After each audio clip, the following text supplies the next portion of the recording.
billahi minash shaitanir rajim. Bismillahir rahmanir rahim. Alhamdulillah rabbil alamin. Rahmanir rahim. Maliki yawmiddin. Iyyaka na'budu wa iyyaka nasta'in. Ihdina as-sirata mustaqim. Siratal ladzina an'amta alayhim. Ghayril maghdubi alayhim waladdallin. Amen. Ooh. So today I would like to talk about what I am calling reading the book of life. So that might get your mind thinking in some ways. What do I mean, the book of life? Allah is right here, always in front of us, always behind us, within us, and outside of us, all around us. But we're so smart, we tend to forget about all that and think about ourselves. And think when we look at something to go, oh, that's so me. Oh, look at me. Oh, that's me. Rather than thinking, this is Allah. What is the lesson here? What am I seeing? What am I observing? What do I understand from this that I'm seeing? So, there's two ways to begin to read the book of life. Some of the instructions come from outside, from what we observe if we're looking. And some of the instructions come from inside, within. But we've also figured out how to stop that and just, again, think about ourselves. I'm talking about the book of life, how to read it, and that there's two forms that it comes in. One is the external and the other is the internal. Zahir and Batin, as usual. So, in reading the external, that is, how to read the signs, you first have to get yourself out of the way enough to be able to allow the information to come in. If you're thinking about yourself or what you're going to do next, or whether you pissed off your husband or wife, or whether there's some kind of thing that needs to be taken care of, you're not there. You're not listening or able to observe. The idea about observation is to see as though you are not there, but Allah is seeing Allah.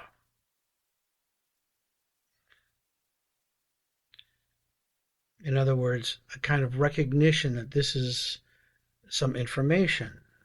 Now, one of the best ways to begin to do this is to have a question in your heart. Like, how does money work? What is money? And have that as a question and understand it from a very, let's think of both as a vertical question and as a lateral question. The vertical being the physical manifestation of it here, and then what is its like? What is its analog in the spiritual world? Is there money? Well, there must be some kind of exchange of some kind of energy, because it's all vibrations. Whatever form things are in, it's going to be some kind of vibratory rate. So this vertical idea of having, it happens here in the material world, and it happens here in the spiritual world. In what form does that take, and what might that be like? And then the lateral idea of allowing your mind to what we call reflecting, allowing it to go where it will in following this idea and this question. And then as you watch and observe in the actual world, and you have this question in your heart, you begin to see how energy exchange might be happening. For example, if you watch it in nature, okay, we're watching grass. All right, how does the grass stuff work? Well, the exchange happening is the energy from the sun is being captured by chlorophyll and being brought into the body of the leaf to continue to grow. Therefore, there's an exchange of energy going on that way. What else might be an exchange of energy? The energy exchanges that I'm thinking of are like emotional ones. So Hmm. with family and partners, and then also just connections with friends and people at work and stuff like that sometimes. Okay. And that's an important part of being a human being. That kind of helps us know who we are in relation to others. Emotional exchange. Good. I like it. What about like negotiations at work, like in meetings and stuff like that? Okay. So, are we talking about in terms of information? Yeah, information ideas. Yeah. Yeah. That sounds like an exchange too. Right. Mhm. So, in that sense, I'm reflecting on that idea. I would take that into collaboration in with projects that there is an exchange of energy of creating something other or beyond us, outside of us. Yeah, definitely. Hmm. Definitely. Yeah. Mm-hmm. I was thinking about the food exchange. Hmm. One has a relationship one has with food, with being able to process food Oh, the and processing of the food the in. food, yeah, Okay. and as well as the exchange of food that we have with each other. Yeah, so it's like sort of the inner exchange and Okay. also an outer exchange. All right. And reflecting on that, where my mind goes is to also the idea of the sensory input of taste and smell and Mm, textures, and even the process of changing, of cooking, and of changing that energy from mm, like, raw beans to, nice cooked sauteed green beans mm, with a little bit of flavor added in.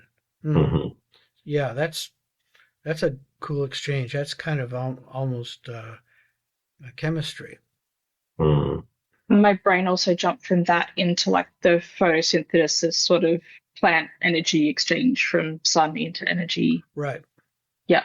There's a creature they found in the water, I think it's in fresh water, that is the only animal that uses chlorophyll to keep it alive by ingesting, I think it's algae, and it takes the energy from the algae. And you can see it, it's kind of translucent, and you can see the chlorophyll stuff inside its body. And it looks like a leaf, but it's an animal.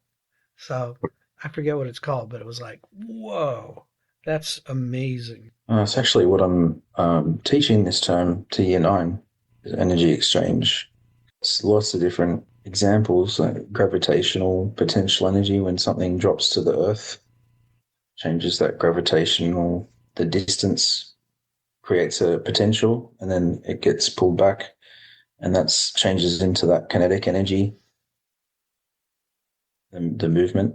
Mm, And then it can be used for other things like driving motors or whatever. mm-hmm. Um, and like when we get energy from solar panels or lighting a fire changes the chemical energy into heat and light. So there's all those physical ones, and then I really like what Rakaya said about emotional transfers because that's very Mm, important too, and information transfers. They've recently there's been a lot of work in physics about information being physical. It's not just ideas. It's that you can't have a recorded piece of information without having a physical substrate. So what do you everything mean? If I have information information, it has to be physical. So it's either stored in your brain or it's stored on paper or it's stored in a hard drive or it's stored in the universe. But there's no such thing as information without physics in this world. Whenever you have information, it has a physical reality to it and it has physical effects. so you're saying the wiring in my brain holds some of that information? Yeah, yeah. And you could transfer that information it's not direct, but you have a thought, you write something down on paper, you're recording information, but you have to use some sort of physical substrate. So you're using paper and pencil or pen. There's the atoms in those objects are holding that information at that point. So that is a transfer. Yeah. Yeah, it's a physical thing. Like there's a certain they've done the maths, and there's a certain minimum physical changes you can do if you want to transfer information. Quite there's like yeah. So I don't know if I'm explaining it well, but it's like we tend to think of information as abstract, but it's they're finding that it has to be some sort of physical reality to it. So it's quantifiable? Yeah, I mean, in the way that science talks about information. Okay. No, I think whenever I look at life, everything is energy. A word, when I meet people, the thought, everything has energy, and it transforms. And everything is kind of alchemy if we really think about it and observe. We will able to see that nothing stays in one form. It constantly changing one to another. That makes me think of the water cycle, that it's in constant shift from one state to another. And it goes from, like, we have water here, and then it evaporates, it goes up into the clouds, and it just kind of moves through as vapor, and then it collects enough to finally drop back down again. It's amazing that it goes through all these processes, as well as turning into snow and ice. It's a very transformative element. So the idea about where this gets started is learning to read the book of life, that Allah gives us all of this information every second, tons of data, and we tend to ignore it. But as Sufis, one of the things we want to do is be able to be readers of this story, of this information, and be able to help us in our life. So this external observation of energy exchange is part of that. Then the other side of that, the Zahir part, is the internal, of finding information inside of us. So how to do that? Now imagine that our heart is connected to Allah all the time. And again, because we are so involved in ourselves, all we think about is us. However, every once in a while, something comes through that isn't us. We're talking about how to read the book of life, meaning looking at the external, learning how to observe, and the observation we're talking about is energy. I was giving an example of, like, let's say I have a question of, like, how does money work energetically in a way of energy, and looking at it vertically from a way of in the world of matter and form and energy, and then in a spiritual way there must be a way that it is exchanged as well. So in this world, as we observe, what are those examples? And we have examples of things like emotional exchanges, food exchanges, information exchanging, life itself exchanging, and the elements changing. Things like water and fire do a lot of energy exchanging. And then as we go into the internal part of it, to read signs, to be able to understand, what is Allah telling me? You first have to get yourself out of the way enough to be able to observe outside yourself. In other words, what we sometimes talk about is letting your witness, your shahad, the writer, what I think of as the soul, is writing us and going, hey, what am I learning now? What have I got to say? What is this? And this is the one that reports back to Allah through our heart. And that we can do this looking out and looking within, To do it within, though, requires a little bit more practice because we're so used to having our mind chattering all the time about this and that. So how do we do that? And the trick is that, like I said, we're connected with Allah all the time with our heart. But because the mind is always at work trying to get us to do stuff and think about stuff and think about the future and the past and our regrets and our things that need to be done, we tend to push aside any other thoughts. But there's a thing I'm going to call for the moment first thoughts. The idea that there's something that every once in a while comes through and we push it aside. And the trick is that's our heart trying to get through.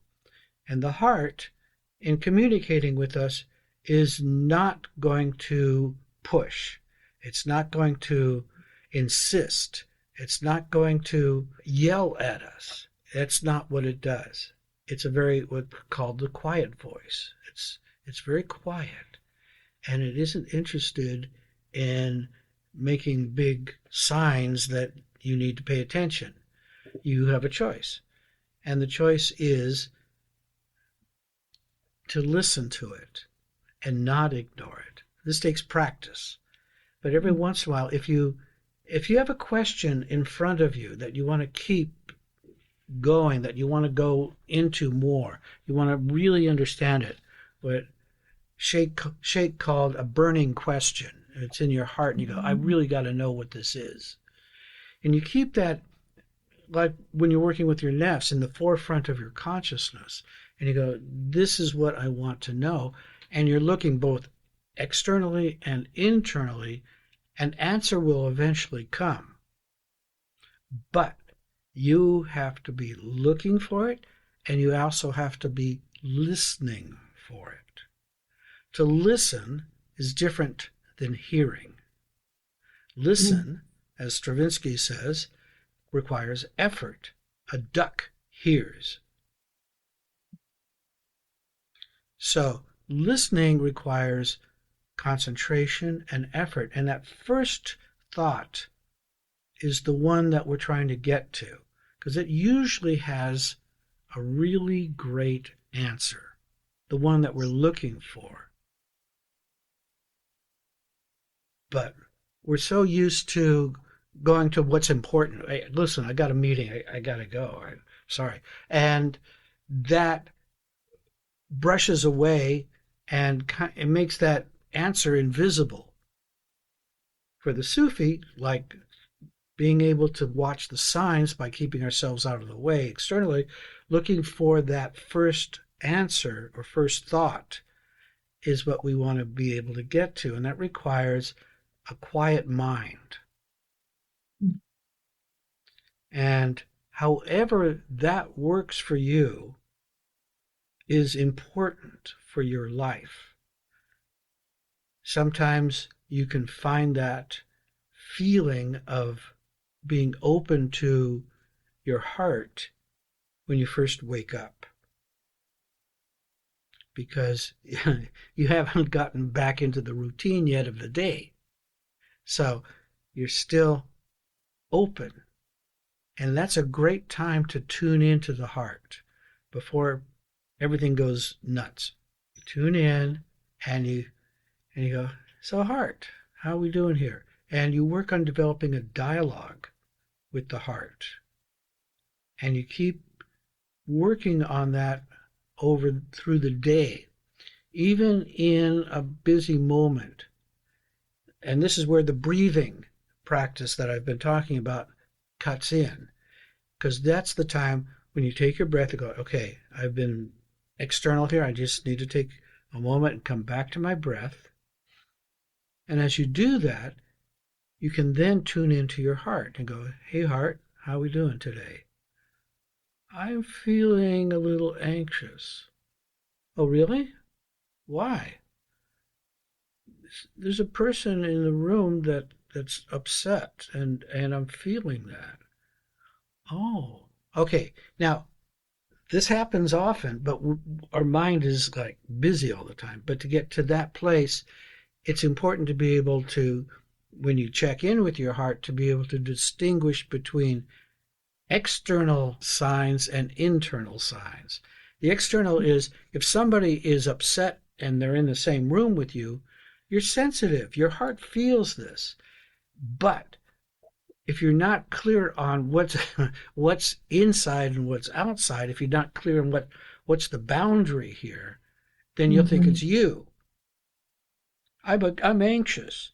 Well, it may not be you. It may be somebody else, and you're picking up on it because of vibrations. We'll tend to empathize with that person without recognizing that it's them. Does that make sense? Mm-hmm. So it's important to be able to distinguish between me and you. And the idea of Sheikh used to say, okay, I'm going to outline where I end and you start. And he'll go like this. And you go, okay, I see. There's an outside and an inside. And there's a boundary. And learning, that's part of what we first learn as we begin to understand, well, who am I? Who are you? There are feelings that you have and that you need to be aware of, and there's feelings that other people have that may impact us, and it's important to recognize that so that we aren't mutating into all these different people, which I used to do. I used to be very mutable. Everybody always knew who I'd been with because I was acting like them. I had no boundary. So the idea of finding where you are, what is within you and what is without you is really important. So when you're checking in with your first thoughts, you have to make sure it's yours, first of all, and that you are focusing on a question that you're trying to get an answer to, like I was saying. So what is energy exchanging? What is that all about?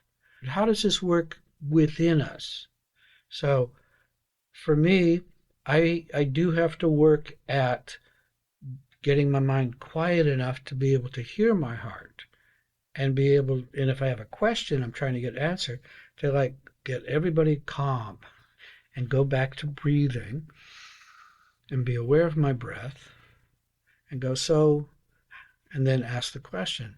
So heart, what do you think about that? What does that make you think about? And this will then take us into reflections.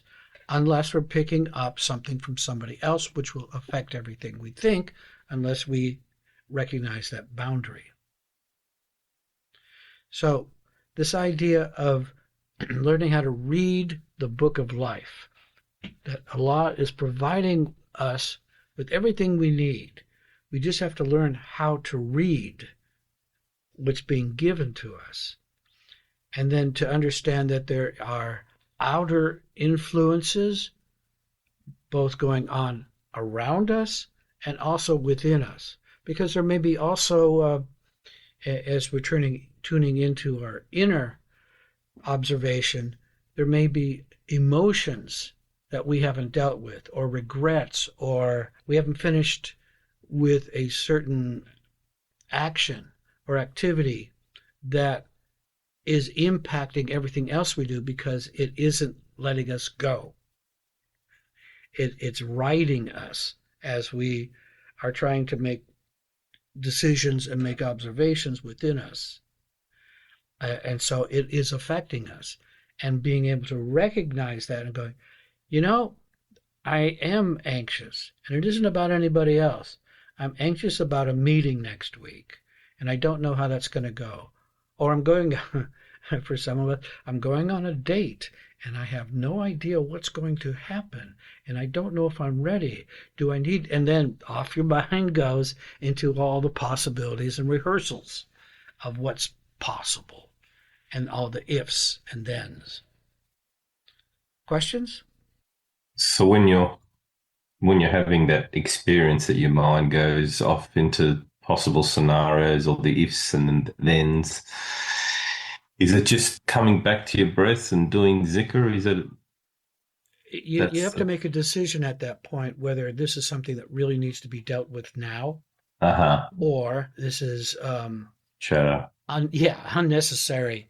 It's just kind of freaking out, and you have to say, okay, that's enough. and breathe. Good question. And this is kind of a continual assessment, as well as returning back to your heart and quieting the mind. And what we would like best is to have an ongoing assessment with the heart, of checking in maybe every 20, 30 minutes to go, whatever's going on, okay, let's stop, take a breath.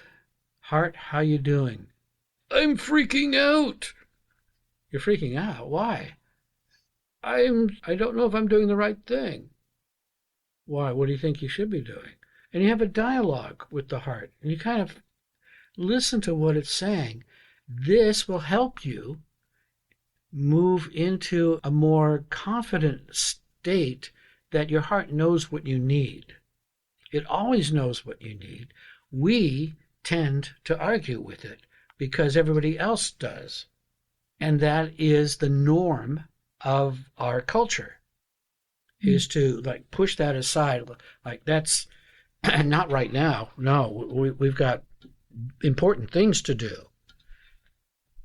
And the heart's going, I just want to cry. And this is part of living as a human being. We enter into these paradoxes all the time of like, wait, I'm supposed to be being with the law, right? But I've got this meeting and I have these responsibilities, and we haven't really washed the sheets yet. Learning to live with the heart and the world is part of our journey. That's the suluk of this, that each of us has this journey that we're on, and it's specific to us with our own specific needs and problems and concerns and strengths and weaknesses. Questions?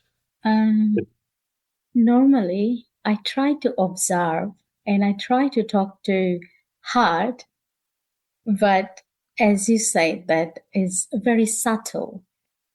So, and my mind is very busy for sure, I know. And I sit, I try to be quiet, I try to do meditation, and I try not to control my thoughts, let it go. But it's still, when I try to talk, normally there is always two voices. Always. There is a direct conflict to one another. And I am always in that position. And when I take a decision, when I do things, I do it with a logic, but I really want clarity. But I never arrive in that position that there is clarity and I know, and my heart and brain, they're just aligned, doing the work together. But there's a conflict and I can see it. Mm-hmm. And I don't know whose voice is which one. One is someone trying to protect, and another one is just so naive. Only to say that I commiserate and that I share the experience. I've been really dealing with that one a lot recently. And I think it may have something to do with, the people that raised us and their attitude towards getting the stuff done, what was urgent, what was important, what wasn't, versus the way the heart works. And also, I think, there's a trust thing there too. If you've been let down a lot, if your controlling mind often wants to take charge and make sure that things get organized properly so that you don't, get hurt again. So it depends on the person, but there's lots of different reasons. But it's often, I think, because of our past experience that we have. When certain things happen, it sets up our alert system and we go, wait a second, got to control this because I might get hurt. Then you're in the valley of the nafs. The tricky part for me recently has been figuring out, well, how do I trust Allah whilst being wary of certain people and protecting the heart? So that's a tricky one because people let us down, but Allah doesn't. the heart doesn't. So there's those situations that come up and you want to trust, but it can be tricky. And it's like, well, like Sheikh says, you got to quiet everything down first and make the time and the effort to let it all out, let it go, and find that stillness, let the glass of water settle down so that you know what the truth is. And the effort, I find, is the biggest effort is carving out that space. Because if you do that, everything goes well. And if you don't do that, everything doesn't go. True.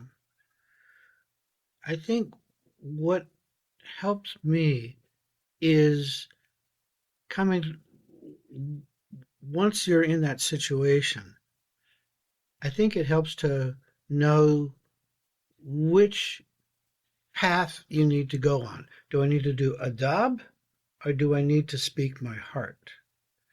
Because to speak my heart may cause pain to the other person, or may cause conflict, or may cause Crucifixion. disturbance. Sorry? Crucifixion. Yeah, anything can happen here. There's going to be blowback. So what you want to do is avoid that if you can in a relationship situation, because it may be better to follow the adab here and going, okay, the adab is to keep peace. Peace is primary. Therefore, I won't say I'm right.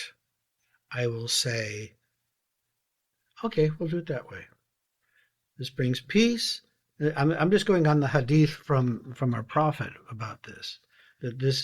That's probably a better way. It doesn't mean that you're not having feelings. It just means, are those feelings more important than peace? Or more important than finding, maybe if we can bring this to a nice, bring it down a couple temperatures, a couple degrees, maybe we can find another way to resolve this. But that requires time and also the ability to stay with your heart without worrying that you will be belittled or things are taken away from you. If you stay with your heart and you choose the adab part of that, of going, well, let's do it your way. You're not hurting anything. Your heart is usually will go, yeah, that's probably better. I know that I want to do it my way. And then the brain will go, I know I'm right. And the other part is going, I just want peace. I just want this to be resolved. What we're trying to get to is a place where the heart is at peace. Just a second, I want to answer one of Tasneem's. She had a question there kind of about prayer and getting to being able to stay with the heart. That's one of the purposes of zikr. In our zikr, one of the last of the zikrs that we do is Ya Latif. And Latif is the subtle one. And learning that name, Latif, also brings our mind and our body and our whole system into that name. The names are energy, like, again, everything's vibrations. The name is a vibration itself, Ya Latif. And so that puts us into that place and brings us into that portal of subtlety. So it makes us aware of that, among other things. So, yeah, go ahead. Just to be clear, I just want to make sure you're not suggesting that if someone is doing something that is, potentially harmful or wrong, that we should just let that go for the sake of peace. Not at all. Not at all. It's more about like you say, if you're talking about subtlety, the wise way to handle that. Yeah. Mm-hmm. Like how can it be effective without creating unnecessary conflict? Protect what needs to be protected without going into the territory of anger and nafs and conflict. The precis is safe, comfortable, trust, nurturing. That's where the heart can find its place. Yeah. How do you find the line between adab and for those of us who have that nafs, people pleasing. What was the second word? People pleasing. People pleasing. Because Okay. that's a hard one, because when you're taught that from parents, role models, etc., that the quote adab is to let the other person win, sort of thing, basically. How do you find the actual adab? Like, where does that sit? Well, Because that can get tricky. that's a suluk kind of thing. This is going to be your answer to that. For some of Sure. us, we needed to do exactly the opposite and annoy people, and that was okay for a little while to know what that experience was like, so that we could. It's kind of like you ever heard about the snake in the pipe? The idea is there's a snake and it lives in a pipe and it's learned how to be straight all the time. Mm-hmm. So when you first take it out, it's going to wiggle like crazy until it comes to its norm, which is to be sneaky. So when you first take something out of its stricture, its box, it wants to do everything that it wasn't able to do when it was in the box. So one of the ways to deal with that is to have a place or time that you can do that, either with your imagination or with role playing or some kind of way that's safe but allows you to be that. Mm-hmm. And it could be improv theater, it could be playing Dungeons and Dragons, it could be bumper cars in a fair. Just something that allows you to do that and that you can get that out of your system, to be a bad girl. You're a bad girl. And you go, yes, I am. And, get it out of your system so that it isn't preying on you all the time. Because if you keep pushing it away, it'll just keep coming back in all these different forms. And that's no good. That doesn't help.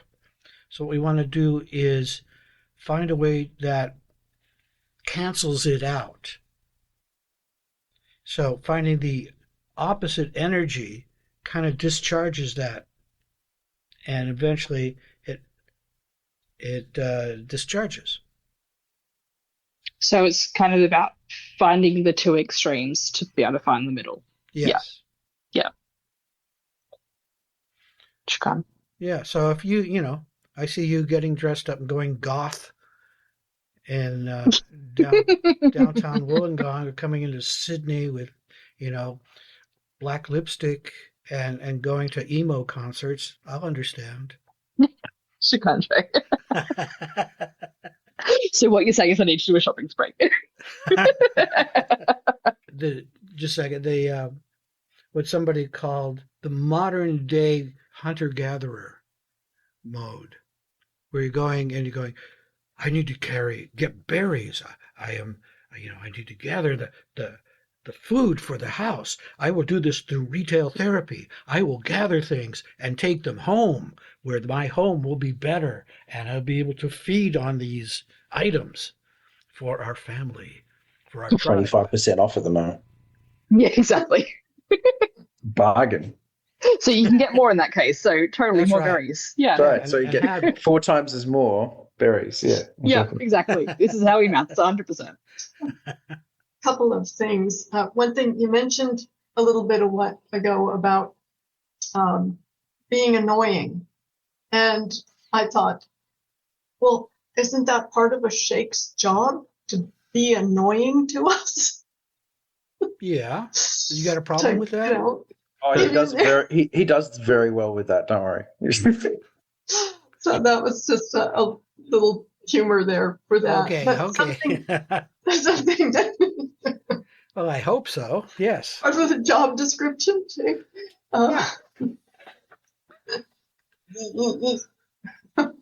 But something I was thinking of about this process, and that's Sheikh Muzayn, as part of the work I'm doing here. There are some wazifas that work with this process about observing and getting to the truth of something, getting to the heart of something, And that's what she gave me was Ya Sami, Ya Basir, Ya Haq, Ya Latif. And one of the meanings that we use for Latif, which has many meanings, is that it comes with ease. So to hear and see and find the truth, and that it comes to us with ease, not consternation. Yeah. That's good. I would just, my recommendation is have a nice, this is a nice spice mix of the names, because what you don't want to do is too much Yahak, because that can become very, in there. Yeah, it can be, that's enough. I don't need any more Yahak. I got what I need. But to blend it like that, it's kind of herbal in a way. Yeah. It's a nice remedy. So that's a suggestion then. If you want to know more about reading the Book of Life, you have Ya Sami, Ya Basir, Ya Zahir, Ya Latif. Ya Haq, Ya Latif. Oh, Ya Haq, Ya Latif. Ya Haq, Ya Latif. Sami, Basir, Haq, Latif. Beautiful. And then she followed it with, after sitting with that a little bit, she followed it with Ya Muqtadir, Ya Qadir. So you come to this place, inshallah, and then what do? Are you supposed to do something, or do you just learn from it? Or so there can be action after that. So to activate. Nice. It's a combo. Yeah. Ya Muqtadir, Ya Qadir. I find personally that what happens for me is that I don't necessarily have something come right then, but I still do the zikr and open the heart, the mind, senses. And then maybe sometime later in the day or a few days later, in the middle of something else, something opens up and comes in. So. Yeah, each person is different in regards to how that works. Now, for some, journaling is where actually the actual realizations come through, because you're changing, as Mui suggested, was taking what's going on inside the black box and putting it into ink and paper, and I was just reading about Barack Obama would write letters, and he'd do two versions. He would write to people, he would do like 200 a month, people that would write letters to him. He would write back, but he would make sure that he was writing with pen and paper, because he said it was a direct connection with his brain, and that trying to type notes and letters and things like that didn't do the same thing. And so that he would do that, and he would do a rough draft and then the other one on White House stationery, which I thought, well, this is, and he would do this every day or at night. So this idea of journaling and the idea of when you're doing it in this form, you don't worry about spelling or grammar or sentence or even meaning. You just get down whatever comes out. You don't put an editor on it. You don't try and make it perfect. And this is part of also learning not to be nice, because you're just letting yourself come out. There's nothing filtering that. That takes practice, but it's also part of the process of learning who you are, because you'll be surprised at what comes out, especially if you can get yourself enough out of the way to just let it flow. Again, that takes practice. It's not something that just happens immediately.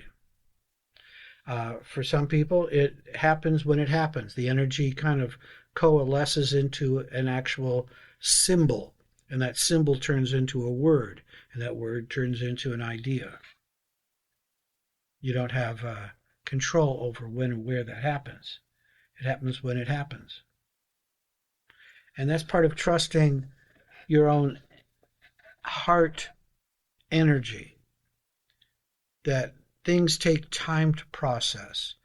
You may have an experience, and it may be weeks before you actually capture the whole idea of what just happened, because it's taken you into a new understanding of how things work. Or at least maybe a compartment that has that script in it. And one of the things you were saying earlier, Mui, about situations, about things going on and what adab you should choose, this is where you also are able to observe the nafs. The nafs come in when a certain set of circumstances seem to be repeating and a script becomes active. And you go into knee-jerk or response or reaction, because that's what you always did, or that's what your family always did. And recognizing that is also seeing how your heart reacts. Usually when the nafs kick in, there is no ability to hear the heart. It's kind of like it overrides. But the trick is like, wait a minute, I was just listening to my heart and now I can't. What happened? The script kicked in. This is why it's really helpful to try and stay with your heart as much as possible. And that it's the odd time is when you aren't with your heart, as opposed to the opposite. All of a sudden you're not with your heart and you feel like, wait a minute, I'm just floating here. What happened? Oh, that guy pissed me off. I see. And then you can begin to recognize that nafs, that it's a script. That's just an old script, and you're finally able to see it when it kicks into gear. That's great. This is a really positive outcome. That's wonderful. Now you can do something about it. Before you couldn't do anything because you didn't even witness it.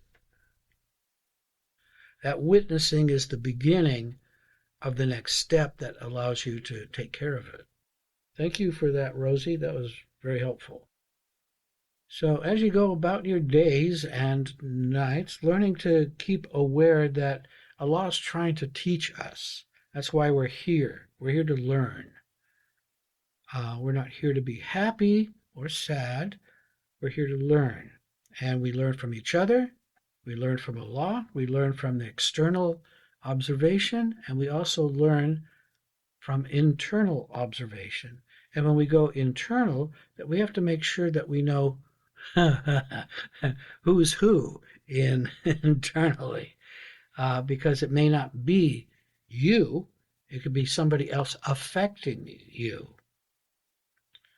Or it could be a memory coming back that you had forgotten about, that something triggered, that now all of a sudden you go, oh, that happened when Uncle Jack came over and he got drunk. Oh, yeah.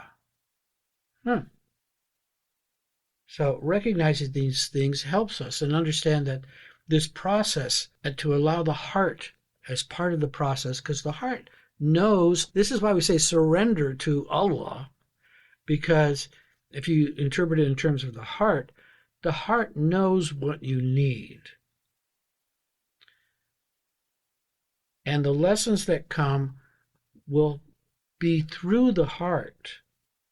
And when you don't hear the heart, that means there's something there that you need to become aware of. You need to see that's a problem area, and that's probably where there's a nafs, and making the intention to go, I want to know. I want to know the truth. What am I doing that's kicking this into gear? What's happening? What is the reality? Bismillahirrahmanirrahim. Alhamdulillah Rabbil Alameen. Rahmanirrahim. Maliki Yawmiddin. Iyyaka na'budu wa iyyaka nasta'in. Ihdina sirata mustaqim.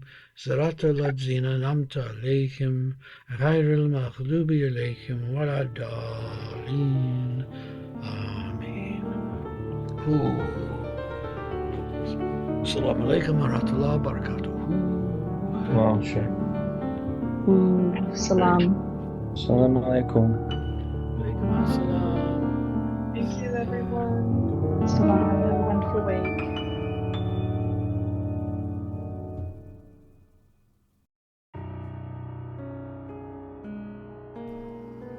Assalamu alaikum, Marids, seekers, curious, and interested listeners. We appreciate you and are happy to share our Sufi message. Your donation will help support our Sufi Center in Sydney, where we do zikr, sohbet, spiritual counseling, and healing services. We believe the message should be free, but it costs equipment, rental, services, software, and hardware to get this to you. So thank you for choosing our podcast among all the millions available.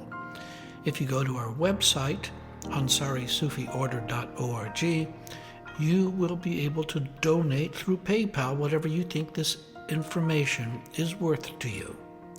Blessings and love, the Australian Ansari Sufi Order.